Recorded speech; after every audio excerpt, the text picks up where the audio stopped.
You know, you use this thing every single day, but you probably never give it a second thought. It's one of the most important safety features in your entire home, and it's basically hiding in plain sight.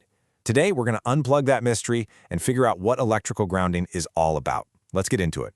So it all starts with a really simple question, one you've probably asked yourself before.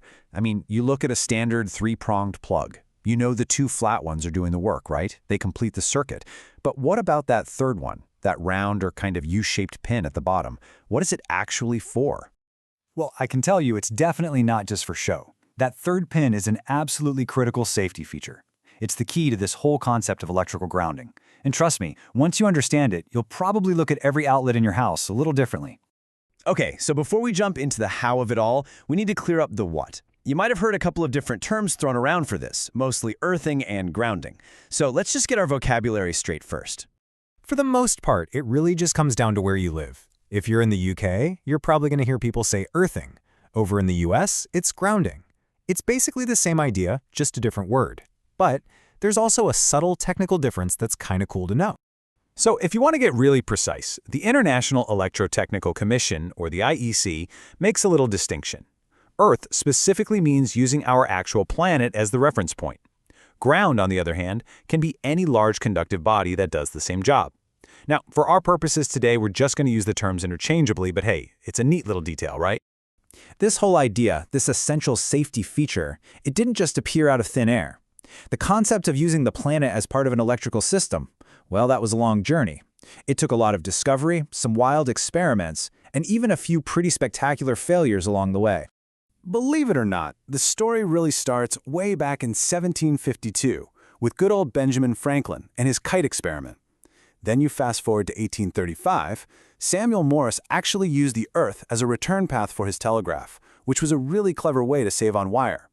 By 1876, Alexander Graham Bell was using grounding for safety in his telephones. But the real wake-up call came in the 1880s. The first big power grids in places like New York and Tokyo, they were built without grounding. And the consequences? They were bad. So, what exactly went so wrong with those early power grids? What dangers is grounding actually protecting us from? This is the heart of it right here. This is why this super simple concept is so incredibly important for our safety. Okay, here's the problem in a nutshell. Let's say there's a fault in a transformer somewhere down the line. That can send a huge surge of high voltage racing into your house's wiring. Now, if that electricity has no safe place to go, it can light up the metal case of your toaster or your washing machine, creating a really serious risk of electric shock. And with all that uncontrolled energy, yeah, the fire hazard is massive. But grounding gives us this beautifully elegant and simple solution. It provides a dedicated low-resistance escape route. So instead of that dangerous current going through a person or starting a fire, it takes the path of least resistance and just flows harmlessly directly into the Earth. So how in the world does that actually work? How can the entire planet act like a giant safety valve for electricity? Well, the answer is actually in some pretty fundamental and simple physics. The key idea here is something called grounding resistance. You can think of it like electrical friction. The more resistance you have, the harder it is for electricity to flow. So the whole goal of a grounding system is to create a path with the lowest possible resistance into the Earth. That makes it the easiest and therefore the safest route for any straight current to take. This picture illustrates it perfectly. Imagine a grounding rod in the soil. When current flows into it, it radiates outwards, spreading its energy through the Earth, just like ripples in a pond when you toss a stone in. Our planet is just so massive that it can absorb almost any amount of electrical charge you throw at it without breaking a sweat. Okay, don't worry, don't let the formula scare you. There's not going to be a quiz, I promise. All this is really showing us is a super simple relationship.